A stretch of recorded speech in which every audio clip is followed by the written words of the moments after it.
The first stage of the Apollo 11 Saturn V, designated S1C6 for the sixth flight stage, arrived at the Kennedy Space Center on February 20, 1969. Because of their large size, Saturn V stages were shipped to the Kennedy Space Center by ocean-going vessels and specially designed aircraft. The Saturn V was the first large vehicle in the U.S. space program to be conceived and designed for a specific purpose, that of landing a man on the moon and returning him safely to Earth. The birth of the Saturn V can be dated to January 10, 1962, when NASA formally announced development of the Big Booster. The 300,000-pound first stage is 33 feet in diameter and 138 feet long. At liftoff, it held nearly 4.5 million pounds of propellant, consisting of RP-1, a form of kerosene for fuel, and liquid oxygen as oxidizer. The first stage generated a total thrust of around 7.5 million pounds, operating for just 2.5 minutes to lift the vehicle to an altitude of about 38 miles at burnout. The awesome power of the Saturn V first stage was generated by 5 F-1 engines. Each F-1 engine was a single-start, 1.5 million pound fixed thrust engine. All of the engines were identical with one exception. The outer 4 swiveled or gimbaled for steering control. The center engine was fixed. The expense of the Saturn V makes it imperative that no effort be spared to assure that it will perform as expected in flight. The magnitude of the Saturn V ground test program was unprecedented. To qualify for flight, all components and systems had to meet standards deliberately set much higher than actually required. The inspection to which flight hardware was subjected was thorough. X-rays were used to inspect fusion welds, 100 castings and 5,000 transistors and diodes. A quarter mile of welding and 5 miles of tubing were inspected with the use of ultrasonics. The same type of inspection was given to adhesive bonds, which are equivalent in area to an acre. An electrical current inspection method was used on 6 miles of tubing, and dye-penetrant tests were run on 2.5 miles of welding. Each contractor had its own test program that was patterned to a basic conservative approach. Qualification testing of parts, subassemblies, and assemblies was performed to assure that they are capable of meeting flight requirements. Reliability analysis was conducted to determine the range of failures or margins of error in each component. A battleship test stage constructed more solidly than a flight stage was used to prove major design parameters. The stage verified propellant loading, tank and feed operation, and engine firing techniques. Battleship testing was followed by all systems testing. Finished work undergoes functional checkout to ensure it meets requirements. Fluid-carrying components are subjected to pressures beyond normal operating requirements. Rocket engines were static-fired before delivery to the stage contractor, and each stage underwent testing leading to a full-power captive acceptance firing. After refurbishment and a post-firing checkout, it was shipped to Kennedy Space Center. Upon arriving and being offloaded at the dock, the stage would enter a low bay of the VAB, or Vehicle Assembly Building. The VAB consists of a high bay area 525 feet tall, a low bay area 210 feet tall, and a 4-story launch control center connected to the high bay by an enclosed bridge. There are 4 assembly and checkout bays in the high bay area. The low bay contained 8 stage preparation and checkout cells equipped with systems that simulated stage interfaces. Saturn V stages went into the VAB low bay area where preparation and checkout began. After being towed into the high bay area and positioned under the 250-ton overhead crane, slings were attached to the first stage and attached to the crane.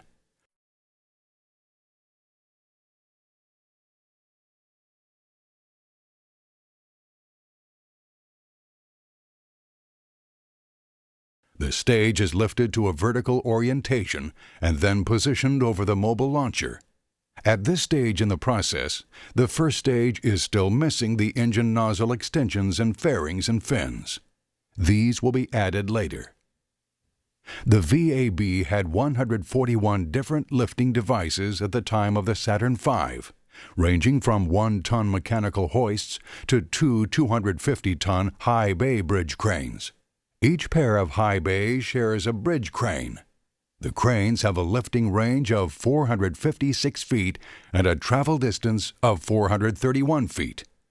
When the stage is positioned over the mobile launcher, it is lowered into place. Then it is secured to 4 hold-down and support arms.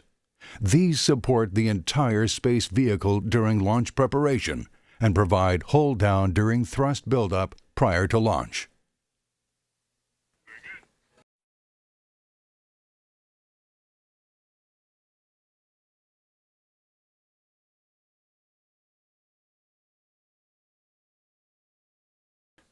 The second stage for the Apollo 11 Saturn V S-26 arrived at Kennedy Space Center on February 9, 1969.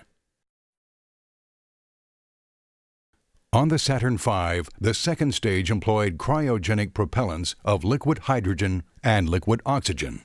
For the lunar mission, the second stage takes over from the first stage at an altitude of about 38 miles and boosts its payload of the Saturn V third stage and the Apollo spacecraft to approximately 114 miles.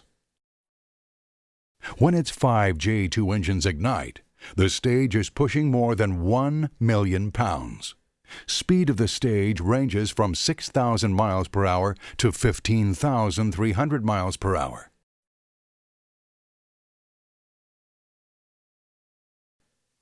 The beginning of the second stage boost is a two-step process. When all the F1 engines of the first stage have cut off, the first stage separates. Ullage rocket motors around the base of the second stage then fire for approximately 4 seconds to give positive acceleration to the stage prior to engine ignition. About 30 seconds after the first stage separation, the part of the second stage structure on which the Ullage rockets are located, the aft interstage, is separated by firing explosive charges. This second separation is a precise maneuver. The 18-foot high interstage must slip past the engines without touching them. With the stages traveling at great speed, the interstage must clear the engines by only a little more than 3 feet.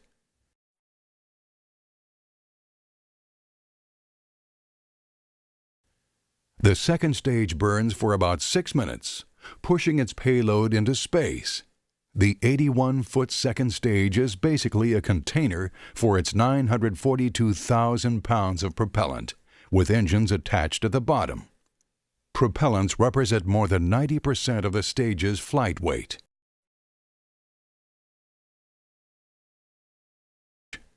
The stage is constructed mostly of lightweight aluminum alloys ribbed in such a fashion that it is rigid enough to endure the pressures to which it is subjected.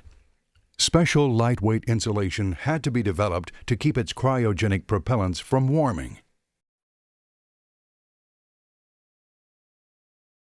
The second stage developed its power through 5 Rocketdyne J2 engines, a high-performance upper stage propulsion system. Each engine developed a maximum vacuum thrust of 225,000 pounds. All J2 engines were identical when delivered.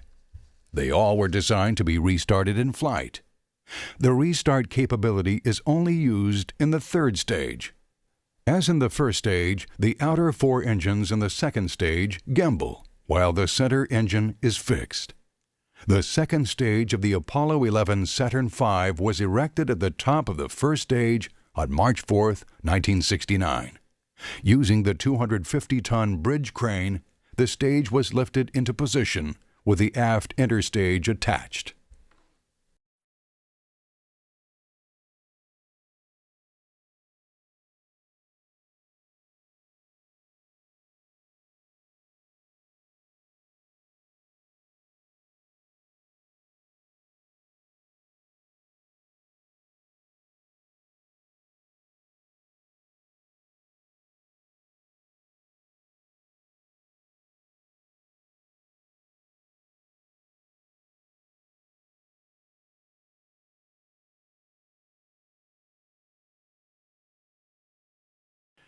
The Apollo 11 Saturn V's third stage was moved into the VAB for checkout on January 21, 1969. The Saturn V third stage was an oxygen-hydrogen stage derived from the S4 stage originally created as part of the Saturn I program. The S4B stage was also used as the second stage for the Saturn 1B. The third stage had a maximum thrust on one J2 engine of 225,000 pounds.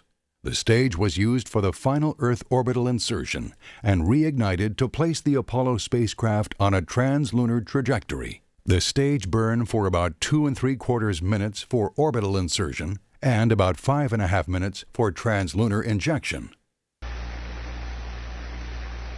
Ignition.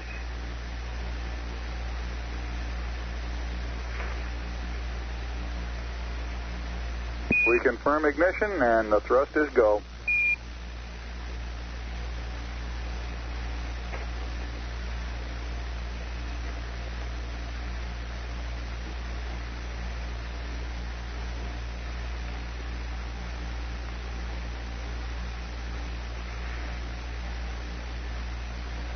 Guidance looking good. Velocity 26,000 feet per second.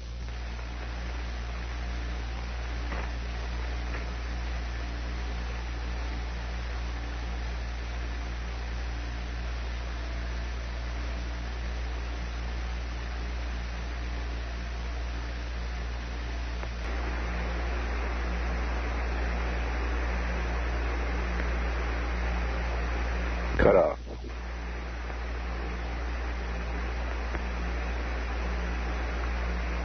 We're showing velocity 35,570 feet per second, altitude 177 nautical miles.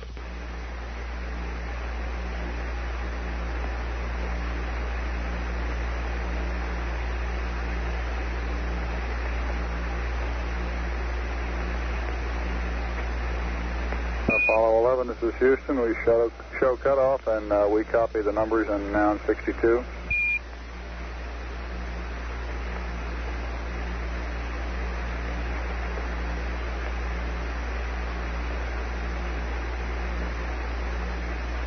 Apollo 11, Houston, do you read?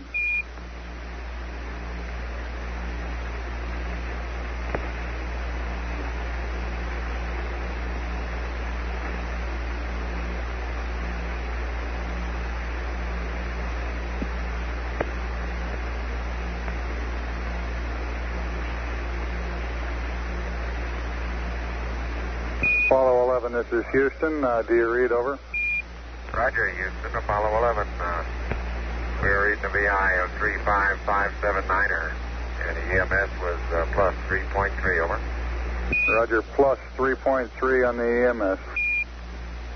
Because the stage was a part of the vehicle for an extended period of time, it contained an auxiliary propulsion module for attitude control. 2 APS modules were mounted 180 degrees apart on the aft skirt assembly. Each module contained 3 150-pound thrust engines and 1 70-pound thrust ullage motor. The Apollo 11 third stage, with its aft interstage, was placed above Stage 2 on March 5, 1969.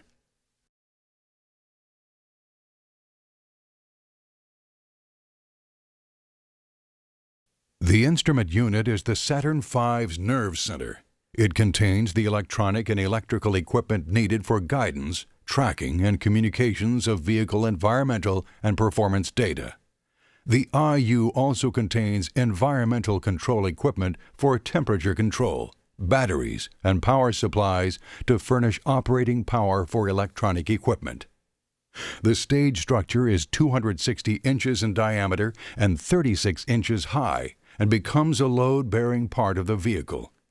It supports the components within the IU and the weight of the spacecraft. Several tracking systems are used to follow vehicle trajectory during ascent and orbit. Vehicle antennas and transponders, which increase ground-based tracking systems' range and accuracy, make up the IU's tracking equipment. The Saturn V is equipped with lots of equipment designed to detect malfunctions. Some of this equipment checks engine thrust and monitors guidance computer status, attitude rates, angle of attack, and abort request. This emergency detection information is flashed to the IU where it is routed to the emergency detection distributor in the electrical system. In the case of an emergency, the system will turn on a light in front of the astronauts.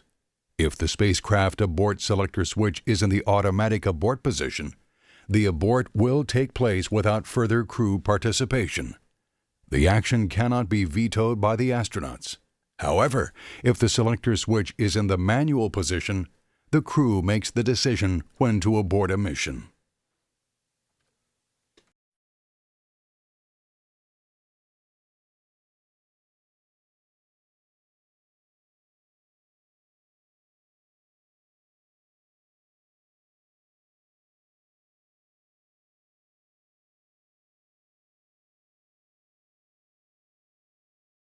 The Apollo 11 lunar module, LM-5, was designated as Eagle by the crew. The lunar module is a two-stage vehicle designed for space operations near and on the Moon. The LM is not capable of re-entering the atmosphere and was the first manned spacecraft designed solely for operation in space. The lunar module stands 22 feet 11 inches high and is 31 feet wide diagonally across the landing gear. Joined by 4 explosive bolts and umbilicals, the ascent and descent stages of the LEM operate as a unit until staging, when the ascent stage functions as a single spacecraft for rendezvous and docking with a CSM. 3 main sections make up the ascent stage: the crew compartment, midsection, and the aft equipment bay. Only the crew compartment and midsection are pressurized at 4.8 pounds per square inch. The cabin volume is 235 cubic feet. The descent stage consists of a cruciform load-carrying structure of 2 pairs of parallel beams, upper and lower decks, and enclosure bulkheads. The center compartment houses the descent engine, and descent propellant tanks are housed in the 4 square bays around the engine. The descent stage measures 10 feet 7 inches high by 14 feet 1 inch in diameter. In a retracted position until after the crew mans the LEM, the landing gear struts are explosively extended and provide lunar surface landing impact absorption. The main struts are filled with crushable aluminum honeycomb for absorbing compression loads.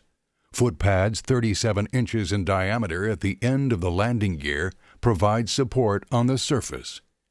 Each pad except the forward pad is fitted with a lunar surface sensing probe which signals the crew to shut down the descent engine upon contact with the lunar surface. Eagle had a launch weight of 33,205 pounds.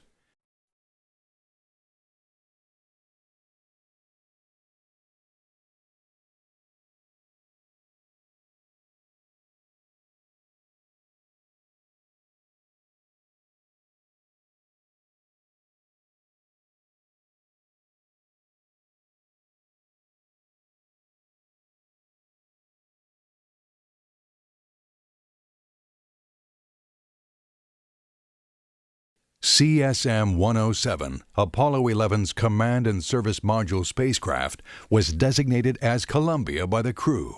It consisted of a service module 12 feet 10 inches in diameter and 24 feet 7 inches high. For the Apollo 11 mission, it weighed 51,243 pounds at launch. Aluminum honeycomb panels 1 inch thick form the outer skin, and milled aluminum radial beams separate the interior into 6 sections around a central cylinder containing 2 helium spheres, 4 sections containing service propulsion system fuel and oxidizer tankage, another containing fuel cells, cryogenic oxygen and hydrogen, and 1 section essentially empty. The service propulsion system provided thrust for large spacecraft velocity changes through a gimbal-mounted 20,500-pound thrust hypergolic engine using a nitrogen tetroxide oxidizer and a 50-50 mixture of unsymmetrical dimethylhydrazine and hydrazine fuel. The command module is a pressure vessel encased in heat shields, cone-shaped 11 feet 5 inches high with a base diameter of 12 feet 10 inches and a launch weight of 12,250 pounds. The command module consists of the forward compartment, which contains 2 reaction control engines and components of the Earth landing system, the crew compartment or inner pressure vessel containing crew accommodations, controls and displays, and many of the spacecraft systems, and the aft compartment housing 10 reaction control engines, propellant tankage, helium tanks, water tanks, and the CSM umbilical connection. The crew compartment contained 210 cubic feet of habitable volume. The command module Earth landing system includes the drogue and main parachute system, as well as post-landing recovery aids. In a normal entry descent, the command module forward heat shield is jettisoned at 24,000 feet, permitting mortar deployment of 2 reefed 16.5-foot diameter drogue parachutes for orienting and decelerating the spacecraft. After drogue release, 3 mortar-deployed pilot chutes pull out the 3 main 83-foot diameter parachutes with 2-stage reefing to provide gradual inflation in 3 steps. 2 main parachutes out of 3 can provide a safe landing. Apollo 11, Houston, you're a go for TEI, over. Apollo 11, thank you. This is Apollo Control at 134 hours, 48 minutes. It continues very quiet here in Mission Control. The flight controllers have been observing the crew inputs to their computer, monitoring as the crew prepares for the trans-Earth injection burn, scheduled to occur at about 35 minutes from now. This is Apollo Control. We're now less than 30 seconds from the time at which trans-Earth injection is scheduled, the burn to start Apollo 11 on its trajectory back to Earth. We're now 15 seconds from the scheduled ignition time. That burn will last about 2 minutes 28 seconds and consume 10,000 pounds of propellant.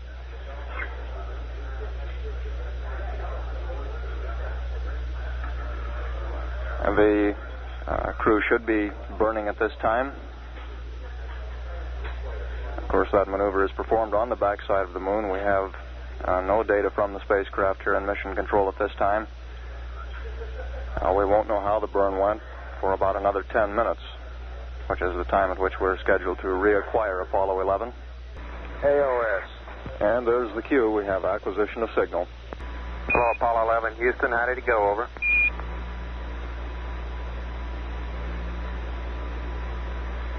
Help to open up the LRL doors, Charlie. Roger, we got you coming home. It's well stocked.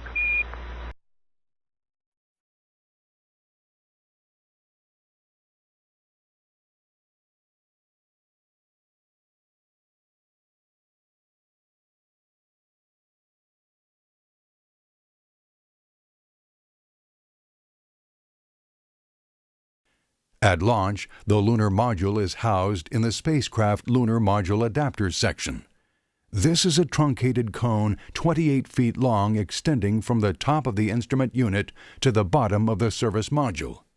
The entire assembly of CSM, LEM, and spacecraft lunar module adapter are assembled, moved to the VAB, and erected atop the 3rd stage of the launch vehicle.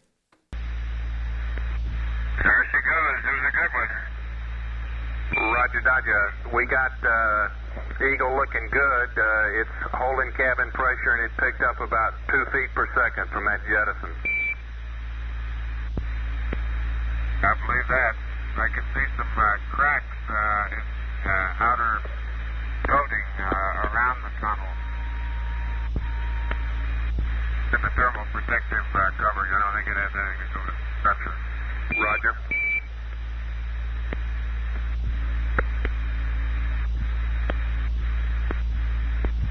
Hello, Columbia, Houston. We'll have a attitude and a little blip burn for you at about 130.30 so we can separate from Eagle, over. That's fine. Columbia, Houston, would you start a maneuver to about pitch of 230 for this little tweak burn over? Roger, pitch 230. Roger, Mike, can verify track mode in auto for the high gain.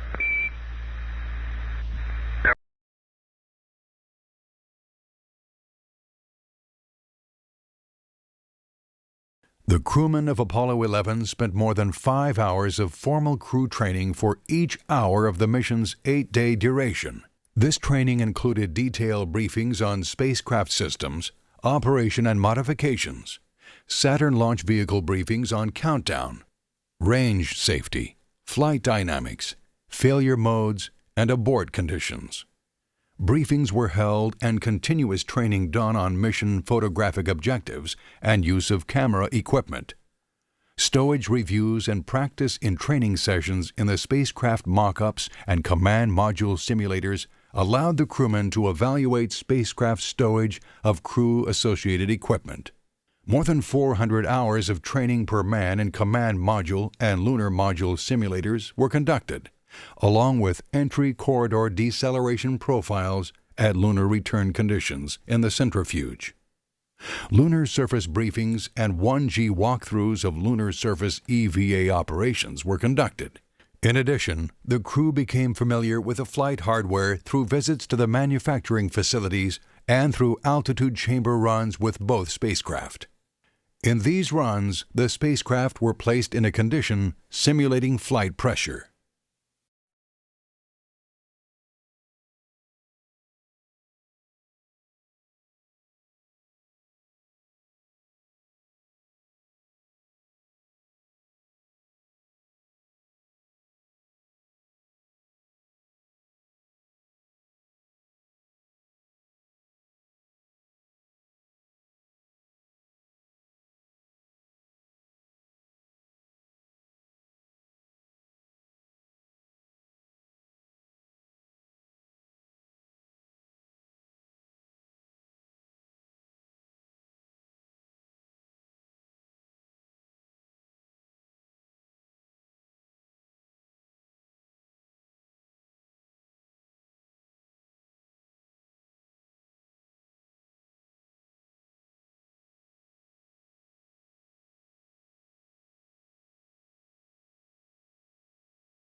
The mobile launcher is a transportable launch base and umbilical tower for the space vehicle.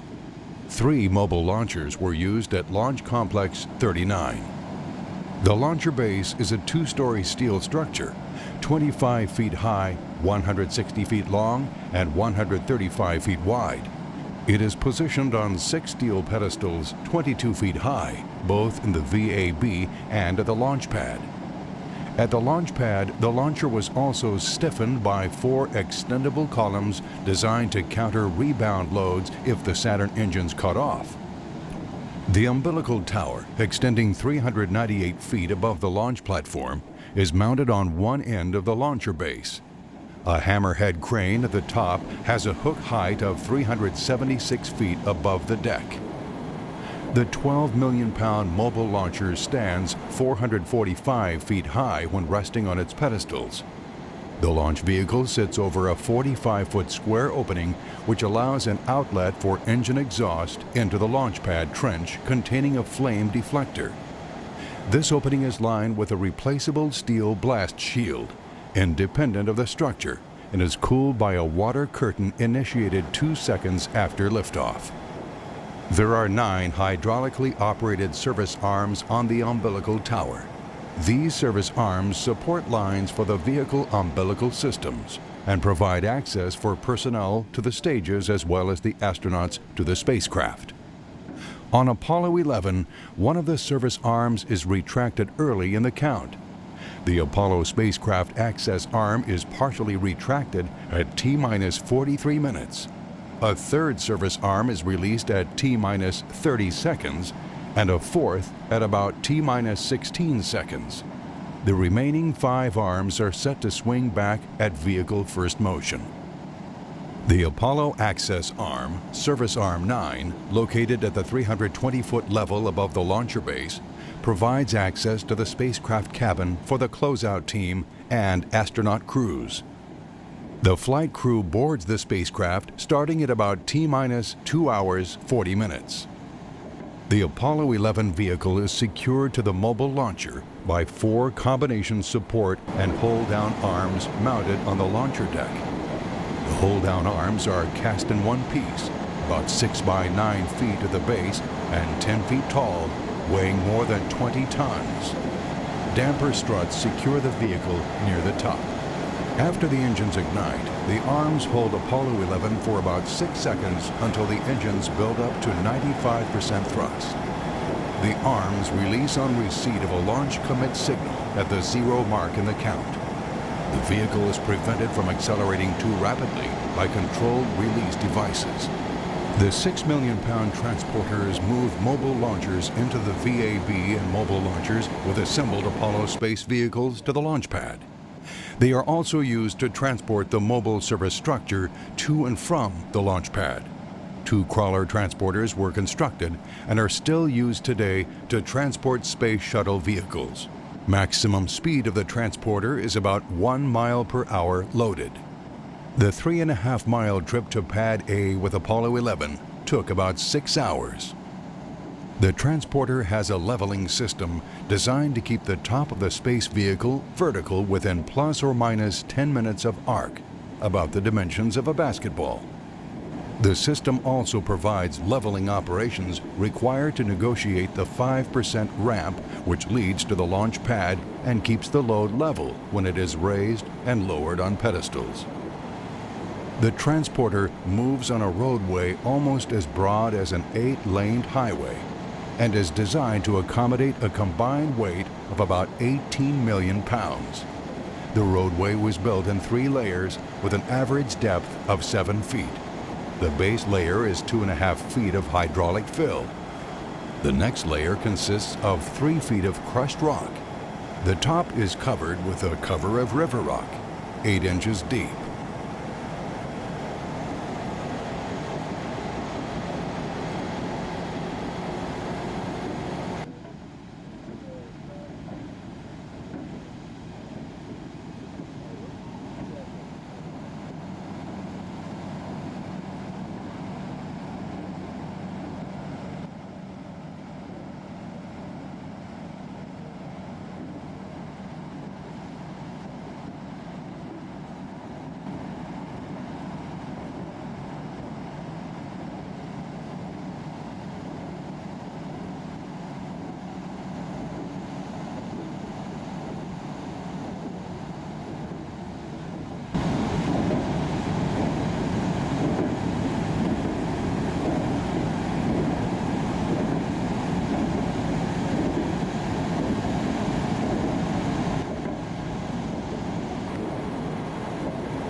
This is Apollo Saturn Launch Control. We're at T-minus 2 hours, 55 seconds and counting.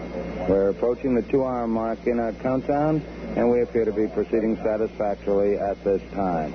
The crew aboard the spacecraft, the 320-foot level. The hatch is closed, and we're beginning to purge the cabin to bring it to the proper atmosphere for launch, which is a combination of oxygen and nitrogen, 60% oxygen and 40% nitrogen atmosphere. Of course, the astronauts themselves are breathing pure oxygen through their spacesuits.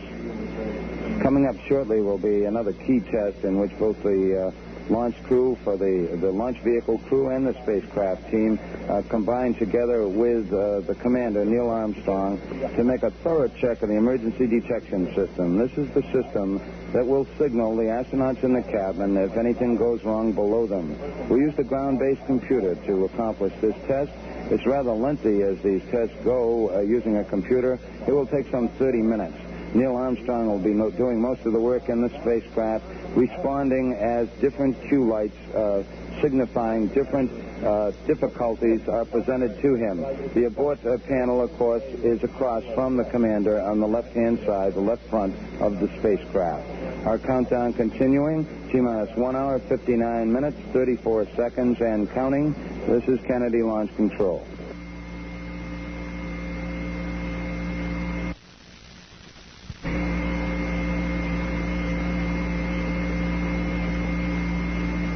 This is Apollo Saturn Launch Control, T-minus 1 hour, 50 minutes, 55 seconds, and counting.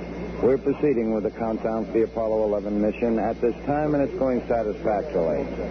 At this point, the spacecraft commander, Neil Armstrong, in the process of working the emergency detection system test. This is a check of the emergency detection system, working with the launch crew here in the firing room, and also the spacecraft team in control rooms back at the Manned Spacecraft Operations building here at the Kennedy Space Center. All going well with these tests at the present time. We're flowing hydrogen back into the third stage of the Saturn V launch vehicle after having difficulty with that leaking valve.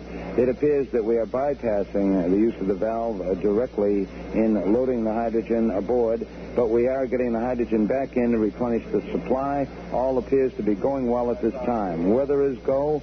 We're coming up on 1 hour and 50 minutes. This is Kennedy Launch Control.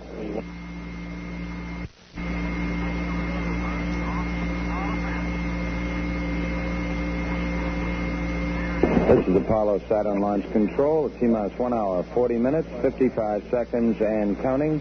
The countdown is still proceeding very satisfactory at this time as we lead up toward our planned liftoff time of 9:32 a.m. Eastern Daylight.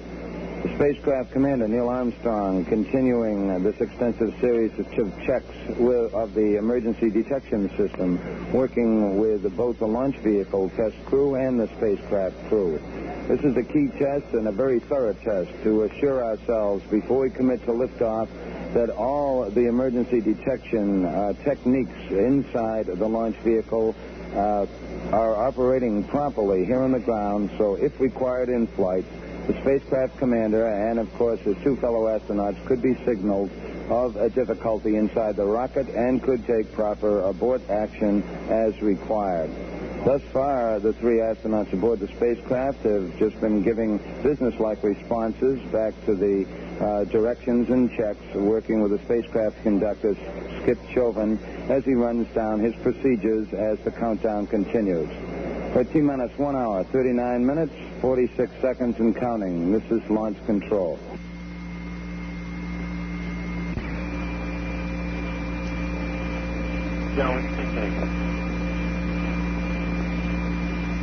Yes, I do.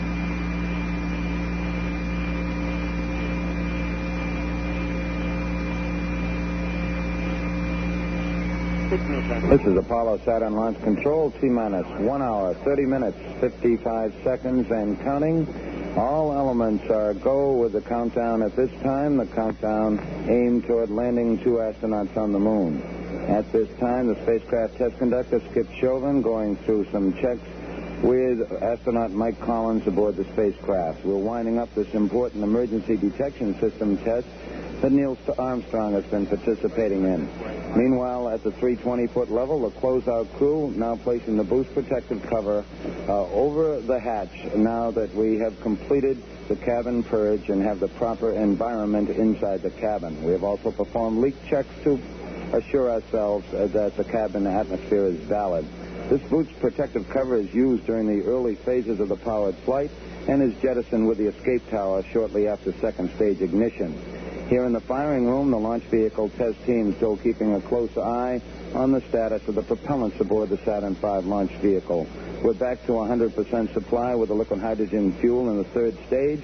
This problem with the leaking valve is no problem at this time. We've actually bypassed the valve, but we are maintaining our hydrogen supply aboard the vehicle. All aspects go. The weather is very satisfactory for launch this morning. A thin cloud cover about 15,000 feet. Temperature at launch time expected to be about 85 degrees. T-minus 1 hour, 29 minutes, 30 seconds, and counting. This is Kennedy Launch Control.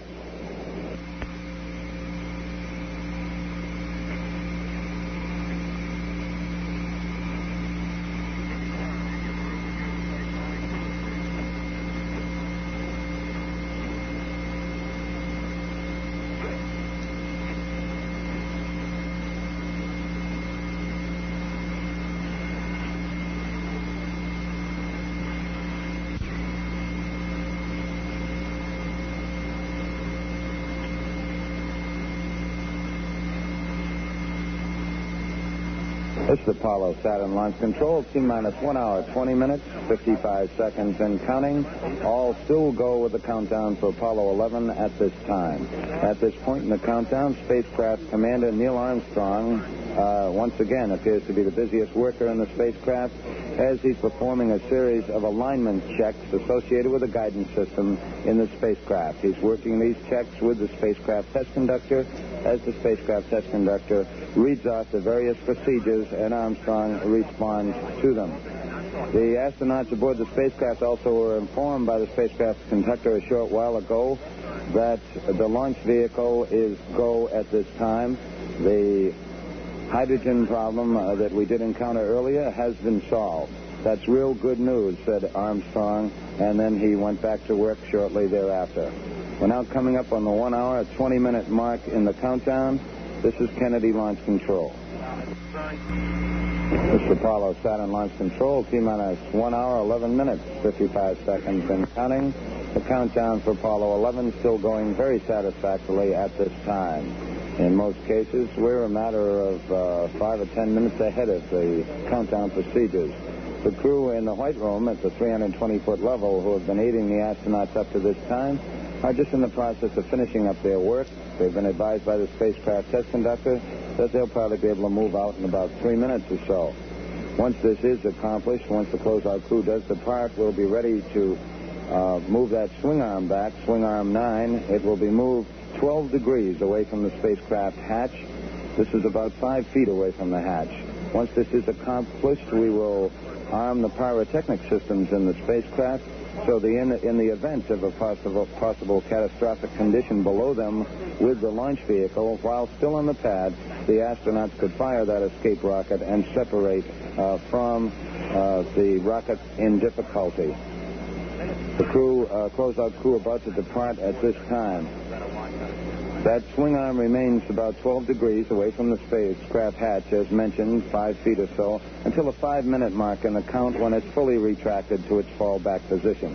The obvious reason here is in the event we do have to get the astronauts out in a hurry, the swing arm is in a standby position and can be moved rapidly back to the hatch level so the astronauts could depart in the event of an emergency. We're coming up on T-minus 1 hour, 10 minutes, and 20 seconds. This is Kennedy Launch Control.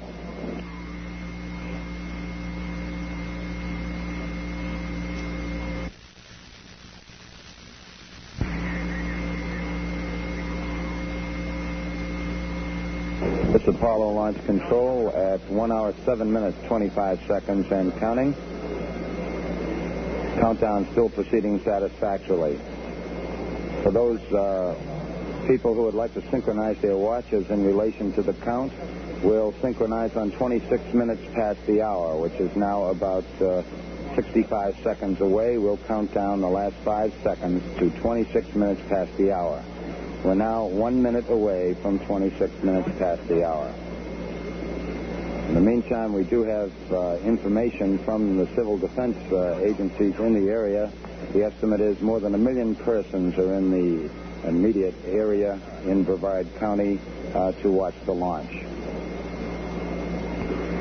Now 40 seconds away from 26 minutes past the hour.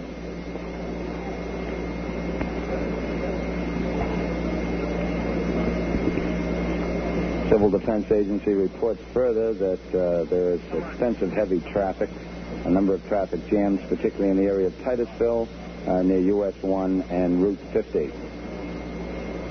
Countdown still progressing satisfactorily, 15 seconds away from 26 minutes.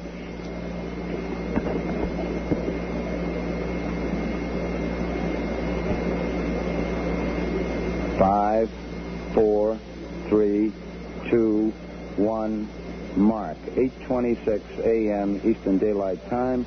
We're now 1 hour, 5 minutes, 55 seconds and counting as it was announced at that point.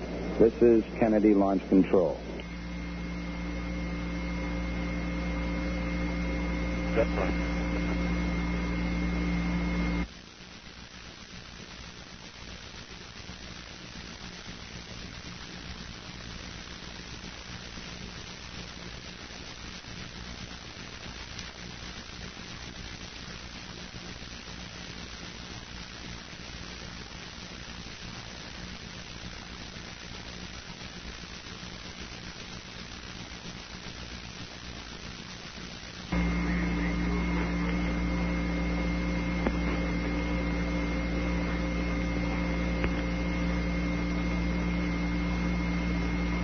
This is Apollo Saturn Launch Control, T-minus 61 minutes and counting. T-minus 61 minutes on the Apollo 11 countdown, and all elements are go at this time. Astronaut Neil Armstrong has just completed a series of checks on that big service propulsion system engine that sits below him in the stack. We want to assure ourselves before liftoff that that engine can respond to commands from inside the spacecraft. As Neil Armstrong moved his rotational hand controller, we assured ourselves that the engine did respond by swiveling or gimbaling. This, of course, is important for maneuvers in space. The countdown is still proceeding very satisfactorily, other than 2 minor problems. Since we picked up the count at 11 p.m. Eastern Daylight Time last night, all has gone well. As we approach the 1 hour mark now in the count, a series of radio frequency and telemetry checks will be in progress with the launch vehicle. We'll also check out the tracking beacons in the instrument unit that travels as a guidance system for the Saturn V during the powered phase of flight. Now 59 minutes, 48 seconds and counting. This is Kennedy Launch Control.